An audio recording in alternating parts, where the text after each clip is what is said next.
I'm busy! I still remember watching The Mummy for the first time as a kid around 2000, jumping off the couch in terror during Imhotep's awakening, and even now it is striking how much dread the film creates without ever being a true horror movie, because behind its adventurous tone lies a production history far darker, riskier, and stranger than most fans realize. What many do not know is that The Mummy nearly became a completely different film, once envisioned as a bloody Clive Barker horror set in the modern world, stripped of humor and packed with body horror, before Universal pulled back and restarted the project from scratch. It was also nearly a low-budget studio afterthought until the financial failure of Babe, Pig in the City triggered a management shakeup that suddenly turned The Mummy into an $80 million gamble. Even the lead role of Rick O'Connell almost went to Leonardo DiCaprio at the height of his Titanic fame, but a scheduling conflict with the beach forced him out, clearing the path for Brendan Fraser, whose physical energy and warmth defined the character and ultimately the entire film.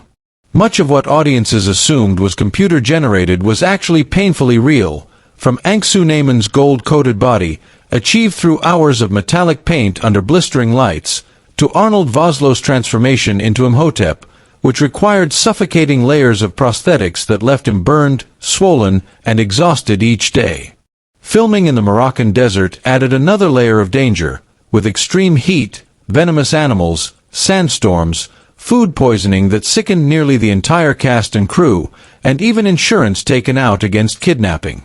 Brendan Fraser nearly died during the hanging scene when he lost consciousness. Rachel Weisz narrowly escaped injury during the famous collapsing library sequence, and explosions, fire, scarabs, and crumbling sets were often fully practical, putting actors just feet from real destruction. Even the opening narration had to be reworked when the filmmakers realized Imhotep could not logically speak English, and the final tone of the film was shaped by test screenings that encouraged sharper pacing rather than darker horror. Jerry Goldsmith's sweeping score, composed during one of the most overworked periods of his life, became one of his final great musical statements, giving the film a timeless sense of myth and adventure. Authenticity extended even to Imhotep's dialogue, which was spoken in real reconstructed ancient Egyptian, coached by scholars and painstakingly learned by Vosloo under heavy makeup and searing lights. Against studio pressure to make the film darker and more serious, director Stephen Sommers refused to abandon his vision of a swashbuckling, romantic adventure, a decision that transformed what was once seen as over-the-top excess into the very reason audiences embraced the film. In the end, The Mummy survived heat, illness, studio doubt, near-fatal accidents, and multiple creative rebirths to become a modern classic, not because it played it safe, but because it leaned fully into its ambition, its danger, and its sense of fun.